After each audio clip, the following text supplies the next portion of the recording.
Becoming a successful professional speaker is a journey. How do you find that first stage, the next stage, and then the bigger and better stages? I'm Lee Hayes, your host. My co-hosts and I are here to guide you to a more successful speaking career. You're listening to Path to the Main Stage podcast. Podcasts. Today, the topic is podcasts. How to get on them, how to create them, why do they matter? And I have the expert co-host for you. I brought on the producer of my podcast. So if you're listening and you like my podcast and you're getting a lot out of it and you like the format, you've come to the right place. If you don't like my podcasts and you're getting nothing out of them, you'll still learn a lot from my co-host today, but if you don't like it, just shut it off, Okay, today my co-host is Lou Diamond. Lou Diamond is a speaker, he is a podcaster, he's a podcast producer, and I think you do a boatload, he's an author, and a boatload of other things, which we'll get into a moment. But he knows a lot of things about podcasts. He's been doing it for a long time, and we're just going to pick his brain, start taking notes. By the end of the show, you're going to know something about starting your own podcast or being a guest. Hello, Lou. Oh my God, I'm so excited to be here, Lee. This platform and this program, Path to the Main Stage, you've created is needed, and I'm glad to be a part of it. Honored, actually, to be a part of this conversation that you're trying to put together. Excited to be here. Well, thank you. You're very kind. My intention with Path to the Main Stage, which is now in its second season, is to help elevate speakers, to help elevate novices, people who are just starting to the next level. But you know what? You said this once. Even if you are an accomplished speaker, you're getting a lot of gigs, there's probably still tidbits here because I'm not bringing on beginners. I'm bringing on people who are experienced to share their knowledge. So we're going to raise all ships, right? Even if you're a big old ship already, we're going to push you up a little further. So let's jump right into podcasts, Lou.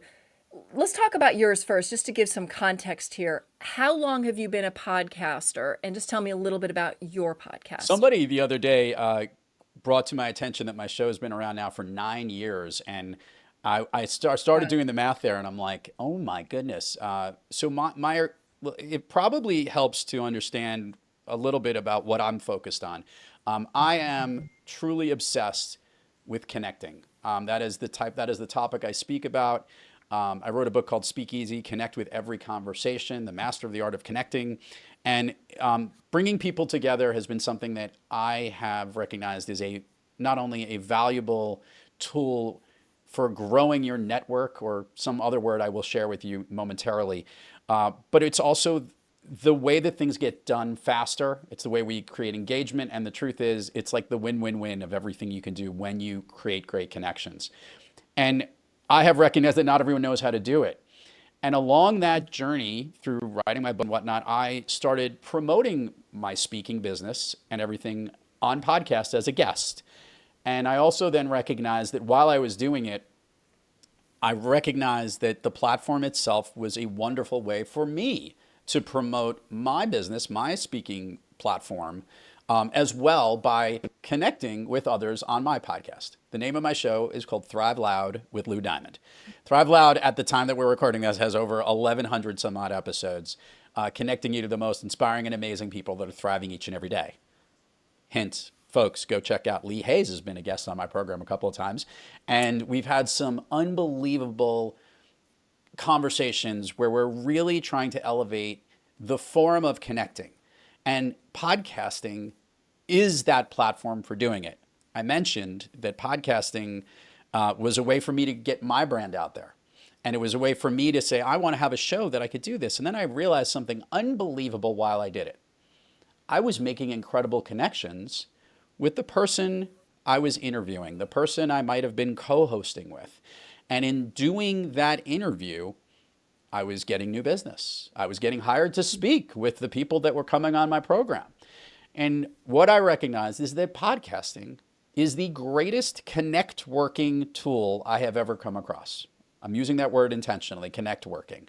It is growing the connections in your network, or the people, or adding people who become the connections that you can do business with. So my podcast, which was really to help promote me to get on more stages, which it has done, has also been this weird backwards way of me not only helping to make connections with the guests I have on the show and get business that way, but I've also then learned that in creating a great podcast and producing great content, I could help other people do it as well. What a great way to spread the part of connection. So that's kind of the backdrop. 9 years ago, got into the show. The show is very popular, and it has been around. And I literally get inquiries every single day for people to get on. And a very important point to your listeners is that many of the people that have been on the show are professional speakers because, one, they're amazing guests, but two, they're taking advantage of the power of podcasting to help grow their own business. So you get the yin and yang of how I got involved with it, and now this has kind of become my whole life in a weird, strange way, Lee. So you only talked about half of what you Right. do. So you've been a podcaster 1,100, oh my God, episodes. You're also a podcast producer. Can you talk a Yeah. little bit about your production company? So I'd say after I figured out how to monetize podcasting, which is something I have been able to do, as I mentioned, one of the ways, which is hosting a program and then using it as a way to attract clients into my business. I recognized that there were a lot of other podcasters that did what I did, but were not as successful doing what I had done. They were treating podcasting more of a popularity contest and trying to get listeners and followers and all of that, but not necessarily utilizing the platform as best as you can. So what ended up happening is that I went out and found a bunch of podcasters that were about to pod fade.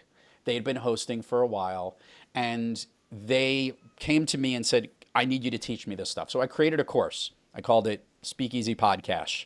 Turn your podcast into podcast. We still offer it. Well, I love all I your know. terms. You've got all these new terms. I like them. So we use it. Once a year. We do this course. We invite podcasters in, and what ended up happening in this very unique environment was I gave incredible advice and showed people my methodology for how you should think about podcasting.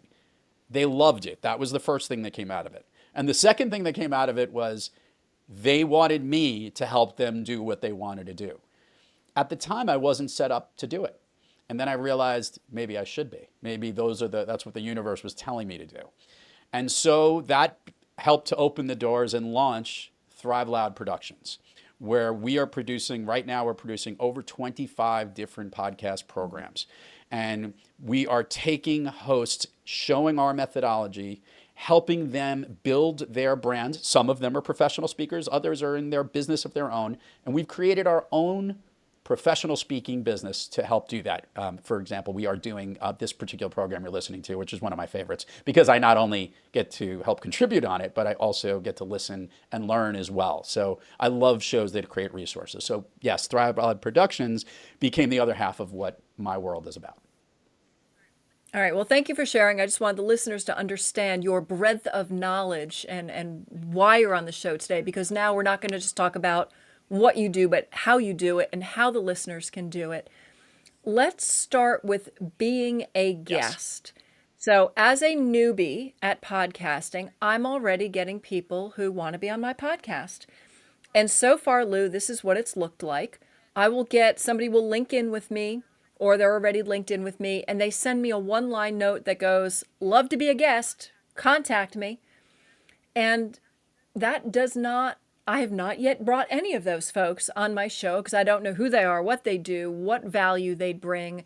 Why should I research all this just to find out that they're trying to sell something? I imagine you mentioned you get calls every day from people who want to be on your podcast. Here's a bunch of questions. You can just start answering them all. How do you select your guests? And what should listeners do if they wanted to be a guest on your show or somebody else's show? What is the proper way to reach out? And I'm going to keep asking questions here and let you just run through these. What shows should they be on, right?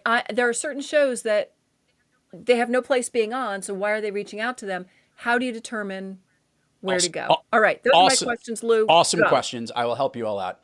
If you are an emerging speaker, if you are already an existing professional speaker, and you are not actively being a guest on podcast shows, you are missing out on one of the greatest opportunities to market you, your business, your brand, your message, your speech that you could think of. And here's why. If you think about, there's something like 4 million podcasts out there, and there are numerous different speakers and folks that are listening based on what their interests are, their specialties or whatnot. I can speak from this that if you are a speaker specifically focused on wellness or health, there are close to 100,000 active podcasts that are focused on growing this. And who's listening to those shows? You've got people who hire speakers. You have speaker bureau people listen to podcasts. You have people who are experts, who are event planners that listen to this content. So if you think about it, let's just round off the year and say there's 50 weeks in the year. What would it mean to you if every single week somebody was promoting you and it didn't cost you anything? Think about this. It cost you maybe 30 minutes of your time to have a conversation with another podcaster. This is the message that I give to everybody. You should be literally scheduling your calendar that once a week, as a professional speaker or an emerging speaker or someone that wants to get into it and has a message to share, to try and get on podcasts and be a podcast guest. I'm leveling you this, that there is no better marketer out there in social media today that will help spread the word than a podcast host. Trust me, because they want their show to be listened to people. And if you come on the show, they're going to be doing the work for you. So just for a second, that's the mindset you need to have. And the quick pause, Yeah. sorry, I'm going to jump in here. Lou speaks the truth. Many of my speakers have gotten gigs because somebody has reached out to me and said, I heard your speaker on a podcast.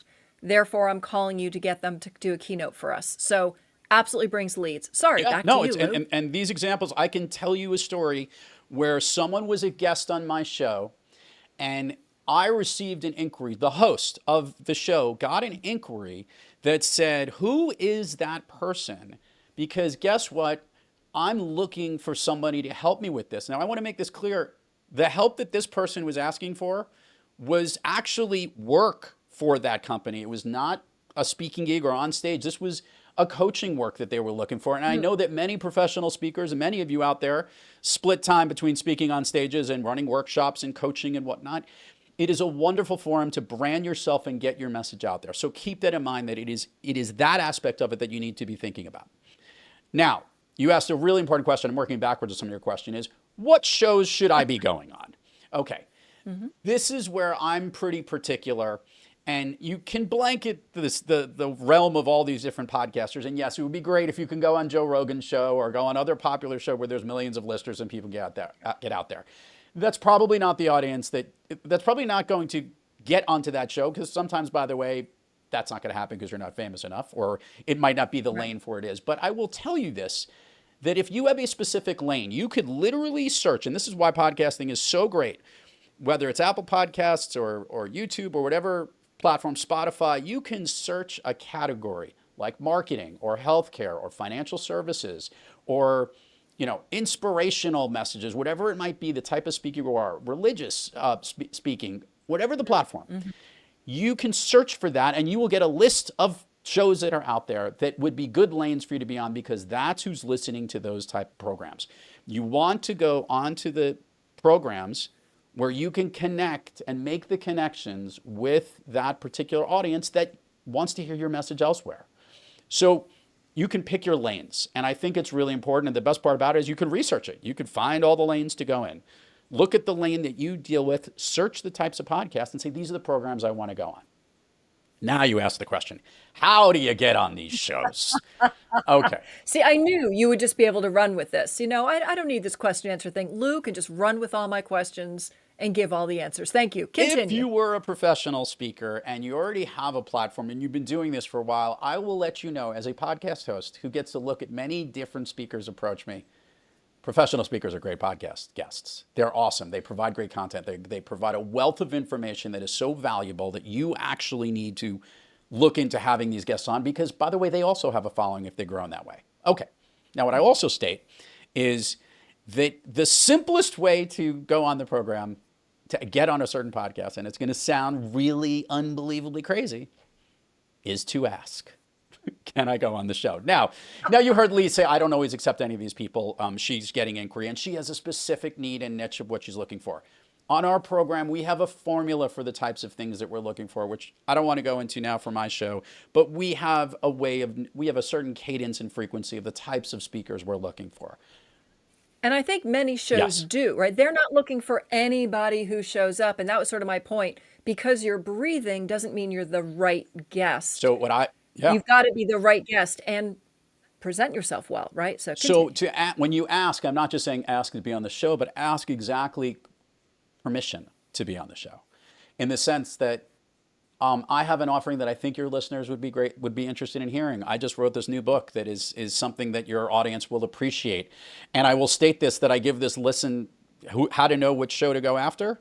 Well, don't just blanketly go after all the shows that are in that category. No, listen to the show. Go check out that particular podcaster's program and hear what the content's on there. See the list of all the different episodes of the other types of guests that are on there.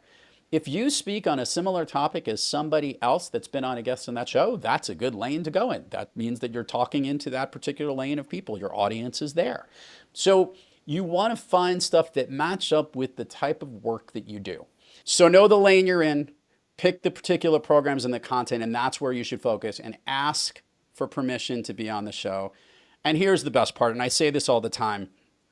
The speaking business is all about every scenario, wherever you are, you want to represent the way that you're going to be if you're going to get hired as a speaker. If you have a certain way that understands that when people are hiring speakers, you want to represent this. If you have a natural obnoxiousness, like Gary Vee or whatnot, everyone knows that's exactly what they're getting with Gary Vee when they're a guest. But if you have a certain personality, understand, treat these podcast hosts respectfully. Treat the listeners of that listening audience like that's the audience that you're speaking on stage with. I always say that you want to represent the best version of yourself as a guest. How do you need to be as a guest to not only get on certain shows, but also to be able to then take that show and then market it? Because here's the real trick. My particular podcast show gets close to 15,000 listens every time there's an episode on. I normally speak in front of 400 people, maybe 500 when I speak, or even smaller groups than that. That means that there's more people that hear what I'm like as a guest on a podcast than get to hear me actually in person when I'm on stage for the thing that I would get paid for. So it's really important to understand that you need to treat your guest appearance on a podcast like your keynote. You need to be the best possible version of yourself as that guest. And you want to represent that to the potential host that's looking to bring on guests. Like, this is what I'm going to bring. This is who you get whenever you get me, because that is what the world will see of you. Because this is what's going to live on in perpetuity more often than the 2-second, sizzle reel that you've captured of the video of you speaking on stage at your speaking event. So remember that your guesting opportunity, Lee, is the best opportunity to not only put yourself out there and get your message out as frequently as you can, but also represent the best version of yourself and the version of who you are when somebody wants to then see you in person on stage, because that is what they're going to learn about, and that's who they want to connect with.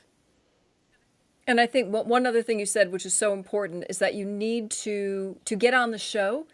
It's not just it's permission to be on, but it's also what value am I bringing to your show? Why should you bring me on? You're bringing me 15,000 people. What am I bringing you? Yeah, and adding to that value, just like you would give incredible value and you would over deliver to your audience when you're asked to be a speaker on stage, over deliver as a guest. And how can you do that? You can offer up gifts, freebies to the audience and the listeners that are there.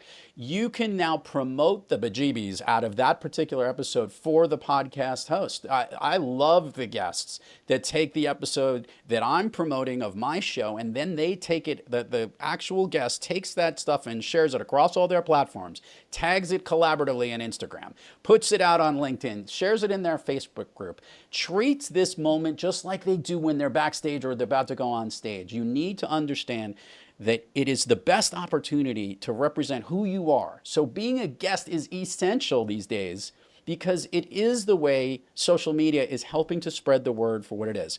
I'll also ask, take that appearance on that particular show and put it on your own speaker website. Put that appearance there, Sure. because that also is the way you want to send a link to another podcast host to say, hey, why I'd be a great guest on the show. Look at all of these different shows that I've been on. Show the video, show the audio link. People will see those links and get other podcasters to help promote. I'll gladly take a really good guest and tell another podcaster that they should have them on. They do a great job. I'll actually forward the interview of that particular guest on the show. So I'm obviously excited about this because I know it's so important, but I hope you do too, listeners, because it is one of those things that people buzz, maybe I'll be a guest on a podcast. If you want to continue to keep being relevant, continue to go on the shows that are in the lanes and be a great, spectacular podcast guest. And bring the Yes. passion that Lou Diamond brings. I love your passion. We're going to change gears now Yes. completely. So now, listeners, you know why and how to be a guest, but maybe you want to start your own podcast. As somebody who's just started one, I can tell you start at 0 listeners, but Lou is going to help us figure out how to start and how to grow. But Lou, let me start with just the basic stuff that people are going to ask that they're going to want to know. What Great question. equipment, what space do you need to do a decent podcast? I know I struggled with this myself, right? How many times did we struggle with echoes and lighting and sound? It takes a while. So you don't need to spend a fortune, I don't think, but what are the essentials people need to get started? I only wish, back in the old days when we used the can and the string to do our initial podcasts, technology has gotten so amazing.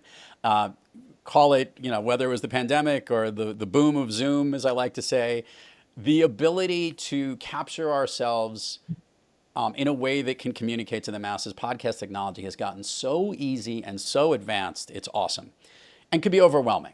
I bring it to 2 very simple things that you need. I'll say 3 actually, because I think we've leapt into one piece. I've got all of them on right now, but I'll point to them. Obviously, one is I'm putting first the headphones. Headphones, way more important than the microphone. This has to do with the bifurcation of sound and splitting things up. It's a good way to make sure a really good, whether you're a host or a guest, you should try and work on getting headphones. You don't always need it. For bald guys like me, it comes out a little bit more blatantly. You could watch it on the video. But the reality is it's headphones. It's a good microphone, and you can get a good microphone these days from anywhere from like $100, and you can go crazy. But I'm letting you know you don't have to spend too much. And I will say you need to have a good digital camera. And I'm pointing to mine right here. The reason for that is almost all podcasts today are video and audio. It is not just an audio only platform. A lot of it has to do with the fact that this is the best way to use social media to promote the particular episode. So there's almost an assumption of video. So from an equipment point of view, a good microphone, good headphones, and at least a camera that is, I have a 4K camera here. I think that's pretty much what the bare minimum is today. The cameras are getting crazy. I've got clients who've got 2 camera shoots that they're using some very fancy Sony lenses. That's a step above and beyond. At a bare minimum, this is what you need from your physical equipment. Your digital equipment, there are numerous platforms out there that you can utilize, depending on whether you're a Mac or PC user. There's lots of platforms. You can use Zoom. You could use Riverside. Yeah, you can use Descript. You can use Ecamm if you're a Mac user. There's lots of different platforms that can help really bring out the best video and audio quality of what you have. What I would do is there's lots of places to consult. You should consult a professional podcaster. That's my own advice. If you don't want to, if you're not too tech savvy, but at the bare minimum, this is whether you're a host or a guest, the microphone, the headphones, and a good camera is at least the bare minimum of what you need. And what I'm hearing, and this is, I think, for guests too, Yes. a laptop is not good enough Yeah. because you have a funny angle. People tend to look down. The cameras, sometimes they're okay. They're not necessarily great. The sound, but a big part of it for me is the angle, and people don't think about their lighting or setup, right? You have a room, you're set up, you have lighting. I have a room, I'm thinking about what people are seeing. They're seeing my speakers. I have, lighting that makes me look not Yeah. dead. Right? You don't want a window right behind you. So you've got to really think about your position. And I think with permanent equipment, you can really think about where you're doing the podcast. Like you said, video matters. And also, this is Yeah. just, you got to have a room where you don't have all sorts of Oh, echoes. the advanced McMansion houses, if that's where you're living, you speakers and very wealthy people with very high ceilings, not very friendly. I would also argue you need a room with Sounds carpet awful. too is another big one. But you make a good point, and remember this: we have to be on brand. One of our very good friends and one of my favorite podcast guests and podcasters, Ramon Ray, talks about the image that he's always Mhm. representing. He's got all this crazy energy, always see him, Always. but you'll always see he looks the way he wants to look, whether he's doing it on his phone, whether he does it on his podcast as a guest or as a host. You got to remember, you got to be on brand when you're on camera on the podcast host. And remember, treat it like a keynote. You're not coming out in your Yep. t-shirt and your ripped jeans and shorts for everyone in your keynote, unless that's your look. Unless Unless it's that's your your look. look. Right. Some people like to come out in a full yellow tuxedo with the top hat, but those are others. That's a look. I look at it as you have to be on brand. I'm always in a black top and whatever it might be. Obviously, I need glasses these days. That's a new addition. But I'm pretty much the same wherever I am as a guest or a host. So remember, it's mirror image and reciprocal. So you want to look, sound, and feel like the professionalism you want to represent to your audience. So this is why, whether you're that host and guest, it's worth the investment to get these basics, to make sure you sound and look good, but also make sure you sound and look good. Make sure you feel good, your voice is up to it. If you're not feeling well and you've got a major head cold and you're like, I'm going to go record my nasal podcast, no, that's what's going to live on. Don't do it. Set yourself up. I've had a lot of people cancel and say to me, Lou, my voice is not good. Can we reschedule? Absolutely. I want my guests and I want the quality of the show as a host to be incredible. And if I'm a guest, I would have to think this is my keynote. I want to make sure I'm representing the best version of myself every time I'm entering a podcast. Beautiful. We have the equipment. We're going to record our podcast. What are the benefits to recording either on your own or now this is when you have your own podcast? Obviously, you want to showcase yourself. What are the benefits or detriments of having a guest versus being a solo Great presenter? question. And specifically as professional speakers, you can have a good balance. I think this is important when it comes to a podcast versus a keynote or a presentation. If you're the host and you have great content that you want to share with your audience and there's certain messages, there is a different way of communicating it as a host via the podcasting vehicle versus how you present it on stage. And I think it's important not to give your keynote as a podcaster if you're doing a solo episode, which is an opportunity to share some of your wisdom and your thoughts.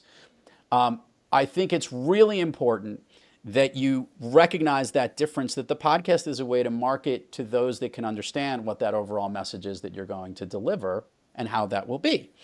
Now, keep in mind that whether you should have guests or not depends on how you want to utilize the podcasting platform. I think if you have a show that is just yourself, it's a showcase of just yourself. And a lot of people like that. And that's a great way to do it. You probably have a lot of content and it's a great way to build up your brand.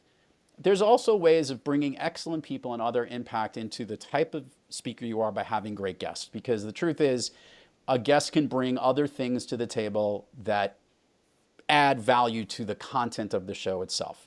I'll use Lee as an example here. The Path to the Main Stage podcast is the perfect blend.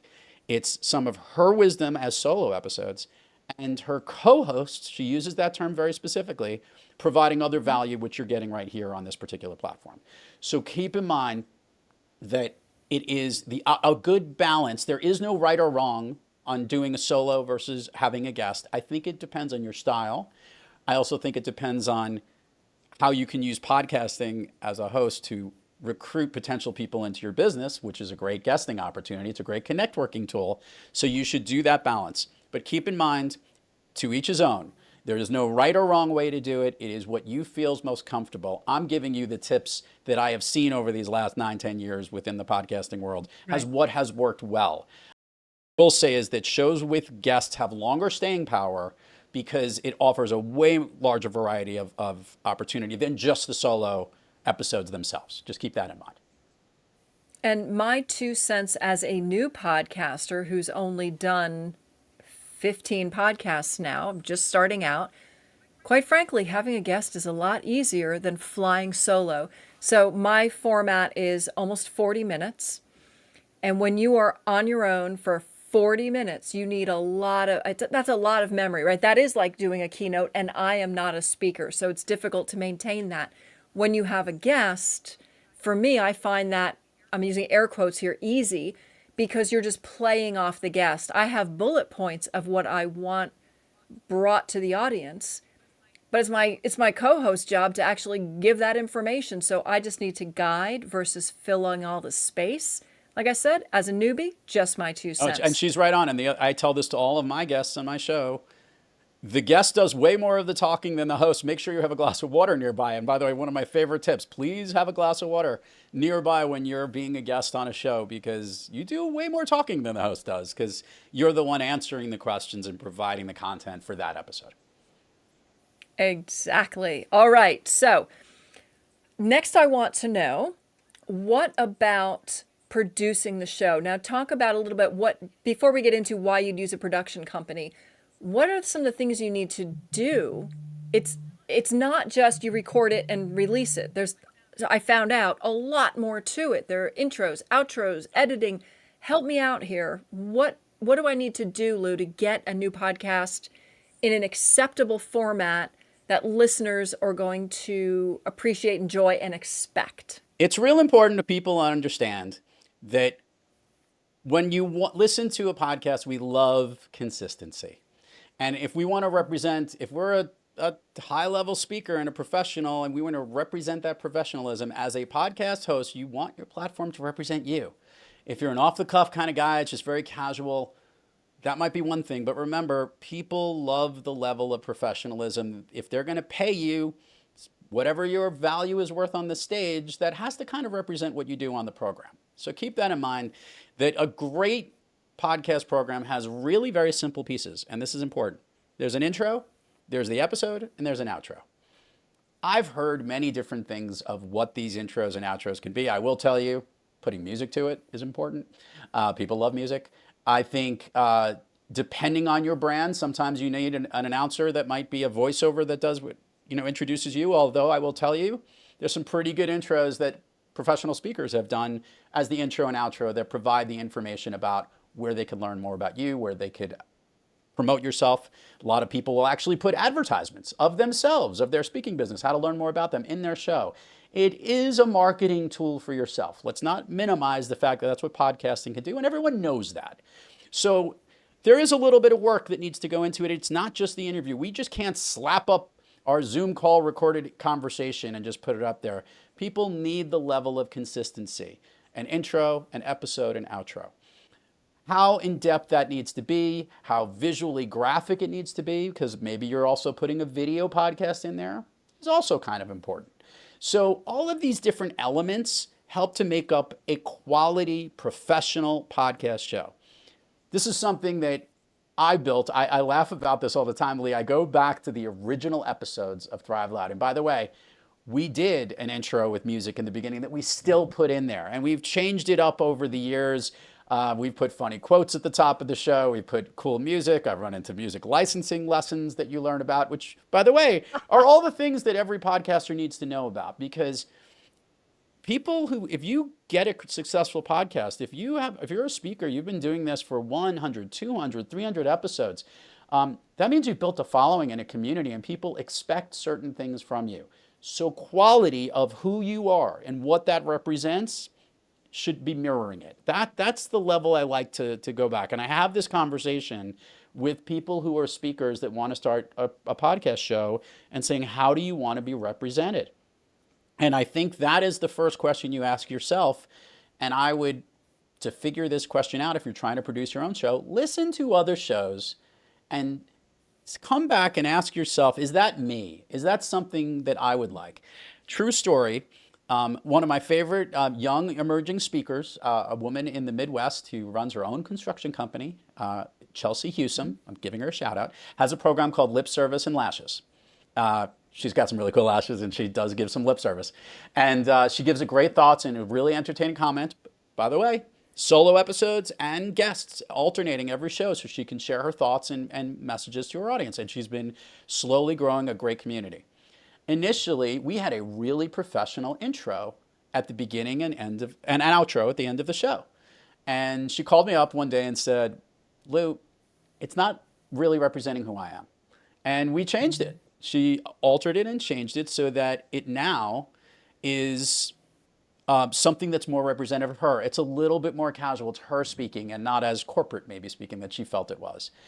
I think that's real important. You have to figure out what you like, what your brand represents, and how it can best be represented on your podcast platform. Remember, this is an extension of you. It's no different than the way you want your website on your speaker site to look, the way you want your sizzle reel to look, the way you want your podcast to look and sound is important because, as I mentioned, we're seeing all of this today. The branding work, the logo that you might need on your episode. We do lower thirds on our podcast to tell who the guest is, that, show the graphic and the colors. This is a choice that we've made because over the years, my own brand has elevated and gone up as I have been a speaker. So you have to look at yourself and say, this is what I want to be represented to the world as my voice and my message as a podcast host. And this is the brand that I represent. I want to make sure that they're one and the same. So it's going to be different for everybody, and that's what we want. Consistency is the key. Frequency, by the way, I didn't mention this. I cannot tell you how important it is to consistently create a schedule, whether it's the way Lee does it, which is season-based, where she's got a certain number of episodes in every season, or it's episodic and you have a frequency. Maybe it's once a week or every 2 weeks, whatever the frequency works best for you. That consistency is important because that's what your listenership, that's what your brand will be echoing and representing as you market your podcast to the world. You mentioned imagery, and I know how important that is because of where you put your podcast. And that's really what I'm leading into now is my podcast is on Spotify, it's on Apple Podcasts, it's also on my website. And I have, thank you to the Thrive Loud team, really nice imagery, consistent, so that when you go to Spotify, you immediately see my brand. I can, it pops up. I look up my website, boom, or my podcast, there it is, recognizable brand. So you mentioned imagery already, but let me slide uncomfortably, not uncomfortably, awkwardly into that next question, which is where do I put my podcasts and how do I get there? So I need the images to show up there, but where am I even going is really the question. So as I meant, I've been breaking this down into elements, like intro, outro, the episode. There's this polished, produced file that you create. When it comes to podcasting, the world is getting really interesting. Years ago, the OG of hosting was a company called Libsyn, which stood for Liberated Syndication. They are still out there. They're one of the largest ones.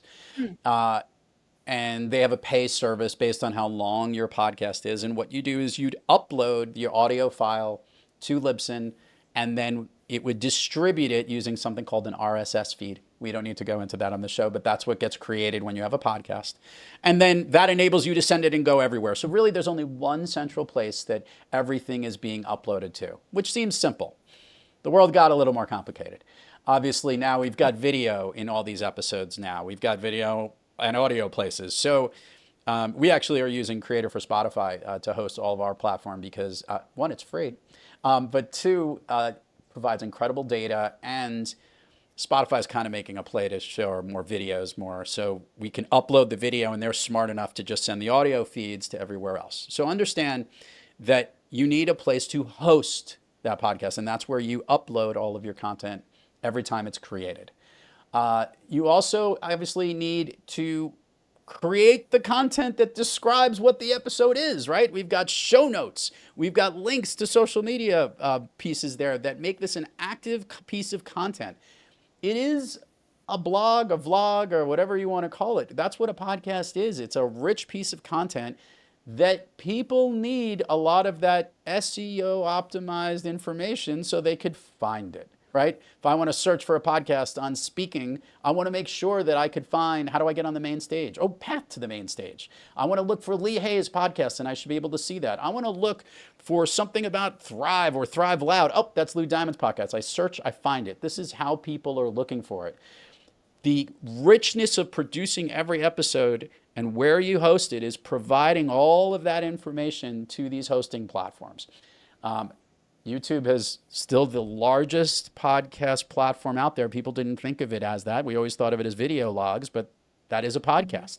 And they own their own world. You have to, whatever you do in your Spotify platform to get to the world, you have to do on YouTube separately. This is why our production company recognized there were very streamlined ways to do this. And this is hard to do as an individual. And if you're not familiar with it, it takes time. To your point, part of the reason we came up with systems and ways and very efficient ways to deliver it, there are so many tools out there that AI is actually able to enhance the production process.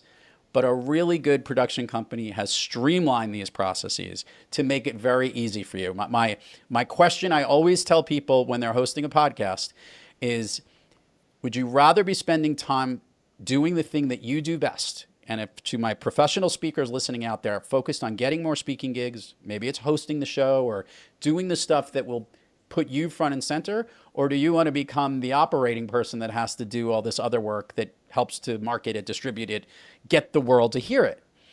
Obviously, very few people fall into that latter camp in the professional speaking world. They want to be on more stages. They want to be speaking more. This is where getting a really good, consistent production company will help you. And that is the offer I always tell people from our business point of view. Like, anyone can do this stuff on their own. Do you want to spend the time to do it in the way that will best represent you?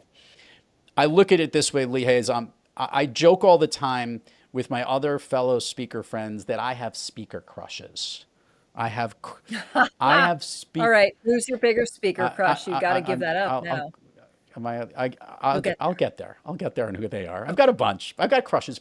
Well, you said that, and I'm like, oh my gosh, I need to know. But I'm sorry. But let's talk about what the speaker crush I'm having is. It isn't that I'm, interested in how they are, or a little bit more than that intimately, or maybe I am. But it's more about, I see that individual on stage, man or woman, and I look at what they are doing, and that is something that I aspire to do. They have elevated their presence, the way they deliver their message on stage to such a level that it's really excellent. I look at it from a podcasting point of view, and I say the same thing. Is that the brand that's representing? Is that what I want it to look like? Is that the best of what that can be?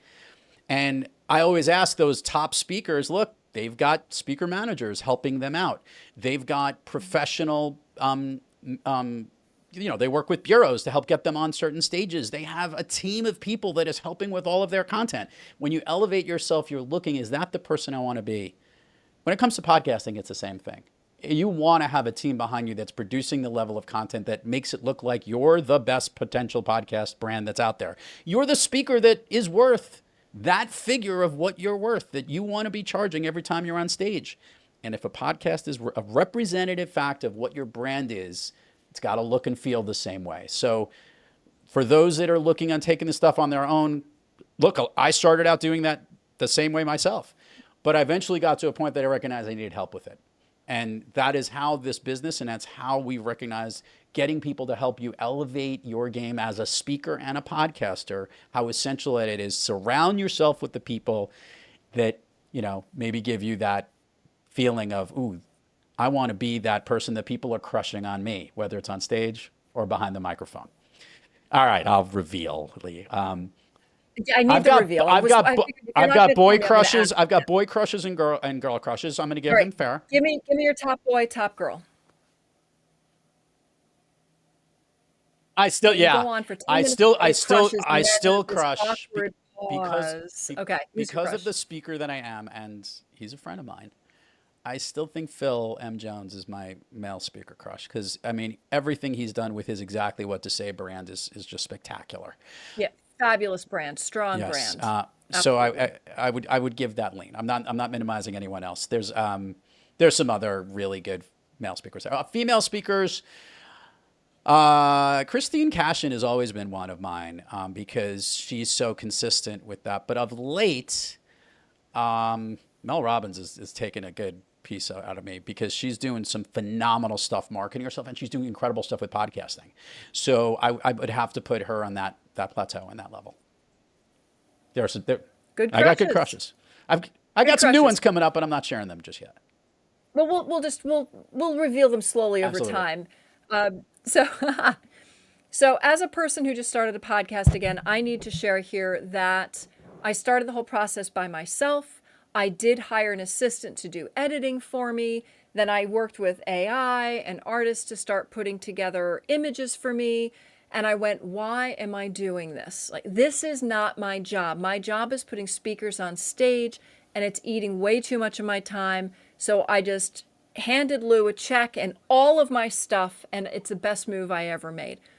I absolutely recommend a producer, but this podcast for you listening, you don't have to. Like, this was all about how to get started.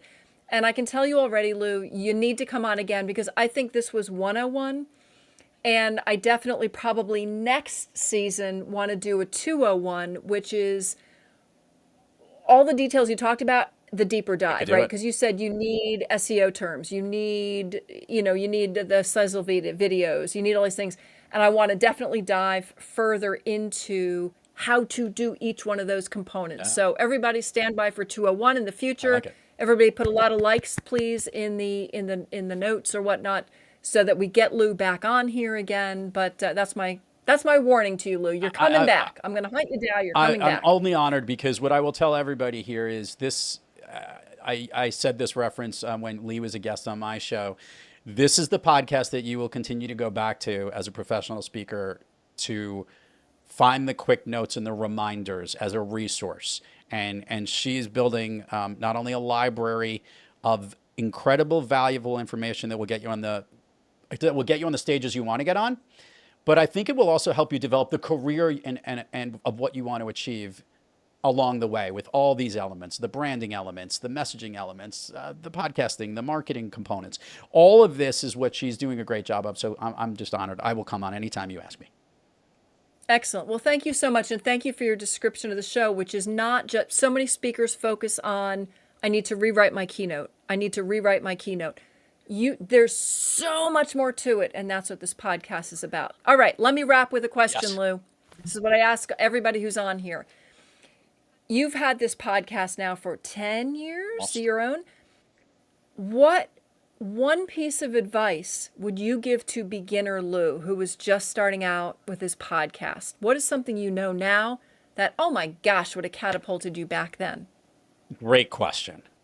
Wow, I think I had 7 things run through my head, but I would say that the simplest piece that I would have done back then is what you're doing right now.